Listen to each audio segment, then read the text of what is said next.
Assalamualaikum warahmatullahi wabarakatuh. Alhamdulillahirabbil alamin. Wa bihi nasta'inu ala umurid dunya waddin. Wassalatu wassalamu ala Muhammadin wa ala alihi wa sahbihi ajmain.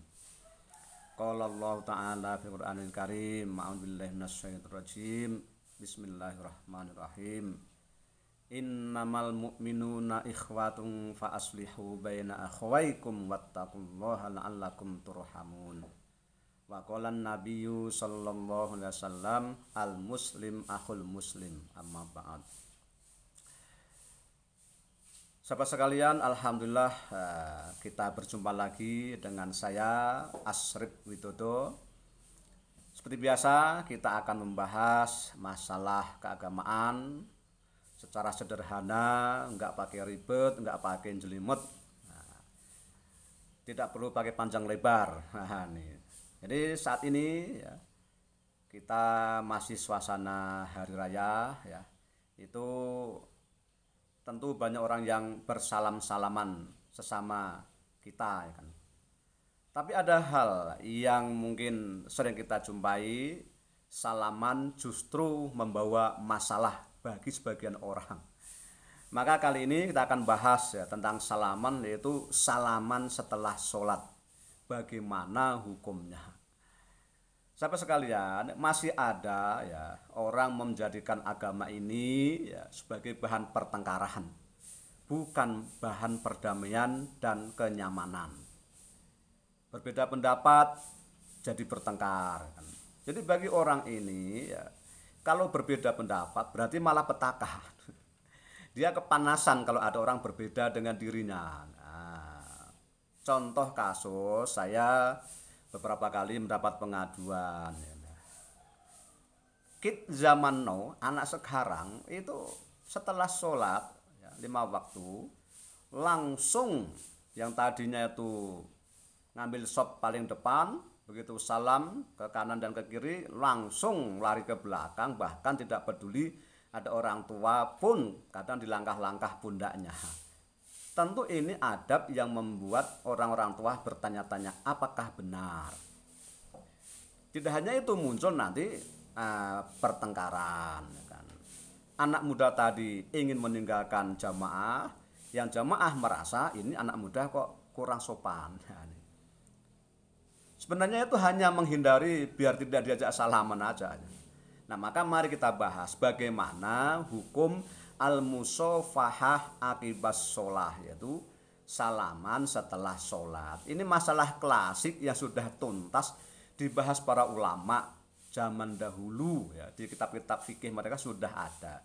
Tapi ya sekarang ini era medsos ya kan, banyak peristiwa hal-hal yang baru diterima anak-anak muda, akhirnya ingin mengamalkan cuman kurang bijaksana. Ditambah lagi orang itu tidak biasa menghargai ilmu orang lain. Pendapat orang lain dianggap hanya satu ilmu itu, yaitu dari gurunya. Maka ketika melihat orang berbeda dianggap itu tidak pakai ilmu tapi jahiliyah. Taklid kayak itu kan ya. Ngada-ngada ya. Mari kita bahas ya. Tentu saya akan bawakan referensi saya kan. Dan tidak usah saya lihatkan lah, pokoknya saya bawa nih, saya buat catatan, saya udah rangkup catatan itu. Sahabat sekalian, ya, pada dasarnya salaman itu sunnah hukumnya ya, dalam setiap pertemuan, ya kan. Tapi ulama memang berbeda pendapat ketika menghadapi kasus salaman setelah sholat, langsung setelah salam itu. Ya. Mari kita lihat ya. Saya akan sampaikan dulu, ini fatwa, ya, fatwa. Saya ambilkan fatwa dari Darul Ifta Al-Misriyah. Apa ya pendapat Darul Ifta ini? Saya bacakan ibaratnya. Al-musofahah akibas sholah masru'atun. Salaman setelah sholat itu masru'atun, disyariatkan. Wahiyya dairatun bainal ibahah wal istihbab. Yaitu berkisar antara mubah dan istihbab atau mustahab ya, sunnah. Antara mubah dan sunnah itu enggak ada hukum haram atau apa itu ya bid'ah, itu kan enggak ada. Kenapa? Li'annaha dakhilatun fi umumi istihbabit tasawuf bainal muslimin. Karena salaman setelah sholat itu sudah masuk ke dalam keumuman sunnahnya salaman di antara kaum muslimin. Kita udah tahu bahwasanya siapa yang bertemu dengan saudaranya muslim dan bersalaman maka akan diampuni dosanya sebelum berpisah. Nah, ini. Sehingga salaman setelah sholat termasuk dalam keumuman ya, syariat bersalaman kalau ketemu ini. Wahuwa ma yakunu sababan liridhallahi ta'ala anhum wa zawali ma fi sudurihim min dhikin wa ghillin. Salaman itu menjadi sebab turunnya ridha Allah ya, atas mereka dan hilangnya rasa kesempitan, kedengkian di dada kita, ya, di dada kaum muslimin, ya kan. Wa tusaqitu dunubahum min baini akafin, dan bisa menggugurkan dosa-dosa yang ada ya, dengan cara salaman itu ya, dengan telapak tangan mereka ma'at tasawuf ya kan. Nah, ini fatwa Darul Ifta Al-Misriyah ya kan. Nah, kemudian saya sampaikan lagi ya. Syekh bin Baz sendiri ya, bin Baz ya, ini ulama besar Arab Saudi ya. Nah, yang diikuti oleh teman-teman yang menolak salaman Nabi sholat ini, apa kata beliau? Wa yustahabbu at-tasawufu indal liqa. Disunnahkan salaman itu ketika berjumpa dengan orang lain. Fil masjid au fis shaf, di masjid ataupun di dalam barisan shaf sholat itu ya. Wa idza lam yatasofaha qabla sholah tasofaha ba'daha. Kalau belum salaman sebelum sholat maka salamanlah setelah sholat, tahqiqon lihadhihi sunnatil adimah, untuk merealisasikan mengamalkan sunnah yang agung ini. Walamma fi dzalika min tasbitin mawaddah wa izalatis sahna. Karena dalam salaman itu ada ya manfaatnya itu menetapkan, memantapkan rasa kasih sayang dan menghilangkan permusuhan ya.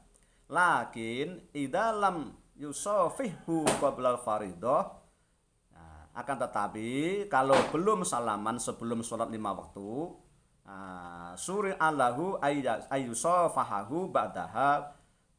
Maka kalau memang tadi belum salaman sebelum sholat itu, disyariatkan baginya untuk salaman setelah sholat. Kapan? Ba'da dzikri al-masru, setelah membaca dzikir-dzikir yang disyariatkan.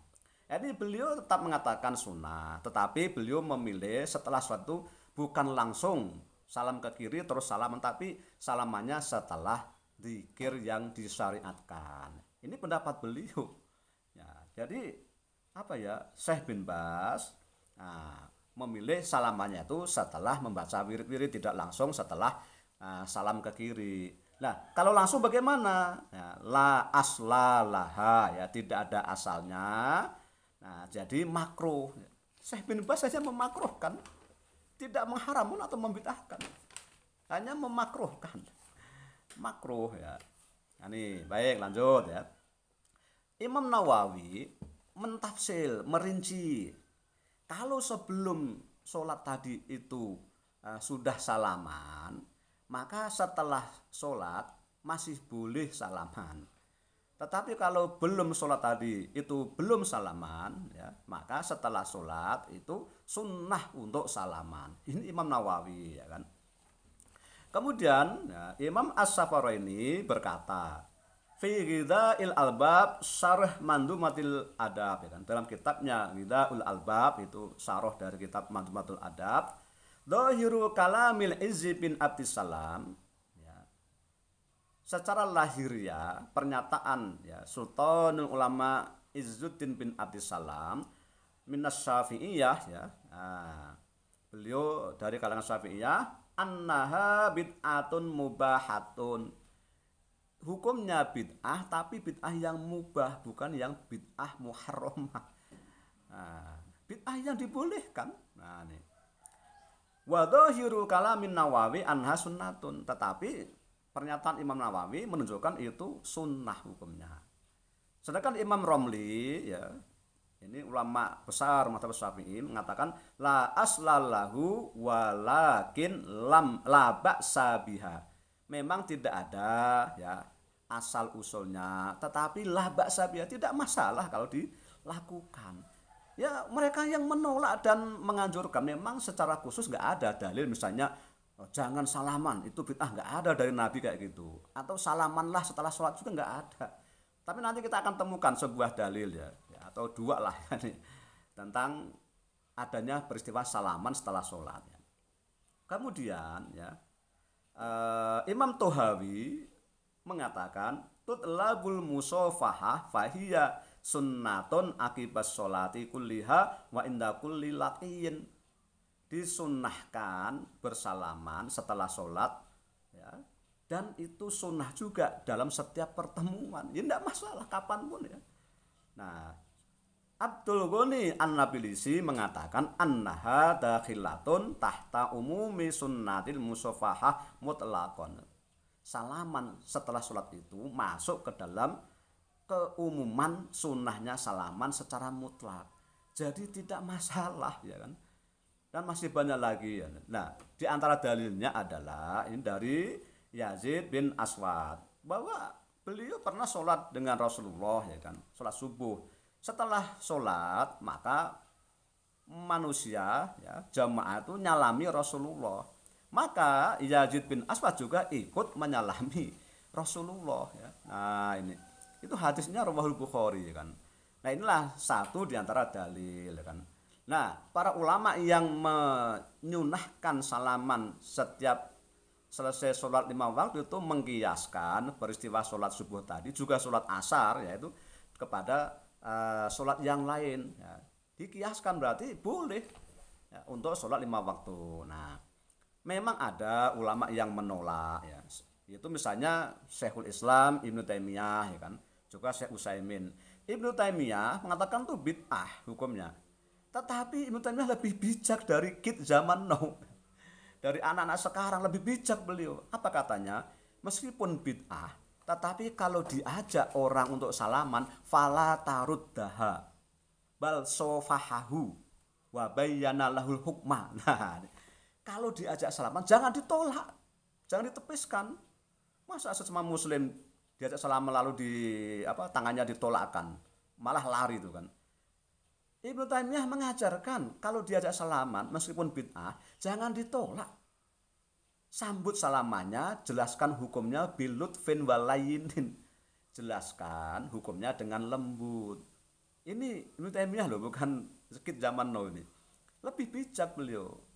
Artinya ya salaman setelah sholat itu masuk masalah fikih yang kebenarannya tidak 100%, hanya Allah yang maha benar. Yang menolak juga bisa salah, yang mengamalkan juga bisa salah. Maka itu fikih. Nah, ketika terjadi perbedaan pendapat, fikih itu dibawalah kepada perdamaian.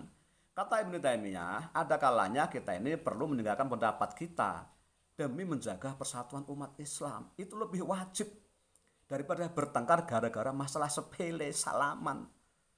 Nah, jadi ternyata saudara sekalian, ya, salaman setelah sholat itu ada ilmunya dan ada panutan ulama besarnya. Ya, ada dasarnya. Soal berbeda ya tidak masalah, tapi jangan bertengkar. Gunakan adab seperti yang dianjurkan oleh Syekhul Islam Ibnu Taimiyah tadi. Ketika kita masuk ke dalam komunitas ya, masyarakat yang majemuk, ya kita bisa tinggalkan pendapat kita. Kecuali Anda tinggal satu kelompok di komplek satu jenis pendapatnya, ya tidak masalah. Anda hidup di masyarakat, ya ikutilah masyarakat dengan perdamaian, bukan memaksakan, menuduh dan meninggalkan masyarakat dengan tanpa adab seperti itu. Itu enggak benar ya kan ya. Hanya sepele itu kan ya. Enggak mau ya sudah, tapi dengan cara yang baik gitu loh. Maaf saya tidak salaman, ya selesai, jangan malah meninggalkan, melangkah-langkah pundak orang tua lagi. Nah ini kurang sopan ya. Itu juga ajaran Islam. Apalagi kenyataannya, lah orang sudah selesai sholat itu kan ya selesailah urusan dengan sholat, nggak ada hubungannya.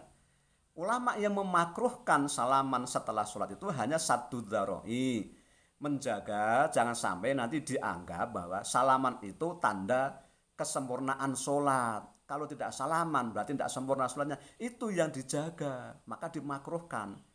Kalau tidak ada anggapan seperti itu, maka tidak makruh. Nah, begitu sahabat sekalian. Apalagi banyak orang yang berpendapat sholat itu kan ibaratnya kita sedang goib ya.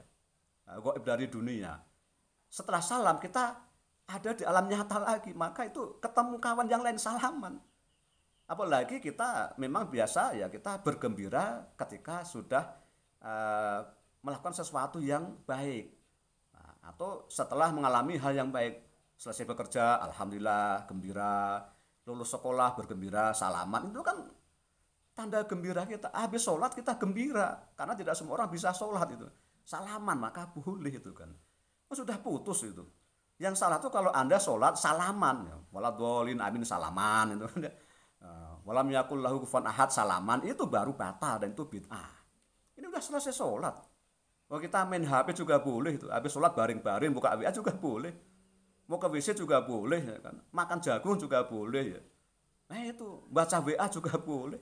Hidupkan apa HP juga boleh. Itu udah selesai semua. Kenapa salaman enggak boleh kan gitu kan ya. Anda berpikirnya harus ya, cermat ya kan. Ya enggak mau silahkan aja itu pilihan pendapat. Tapi yang mengamalkan itu punya ilmu, punya dasar, bukan asal mengerjakan bid'ah. Dolalah sesat bukan. Maka mari ya kan ya, hargailah ilmu orang lain ya. Berbedalah dengan cara yang sopan, santun dan bijak, bukan asal tuduh-tuduh aja dan tidak pakai adab lagi ya gitu. Baik teman sekalian, sahabat sekalian, demikianlah penjelasan singkat ya kan, tentang salaman. Agak panjang sih ini kan, agak panjang tapi tidak lebar-lebar ya. Ini kalau saya tambah lagi dalil-dalilnya atau apa tuh pembahasan rincinya memang panjang lebar, tapi ini saya singkat aja lah. Semoga bermanfaat. Terima kasih. Assalamualaikum warahmatullahi wabarakatuh.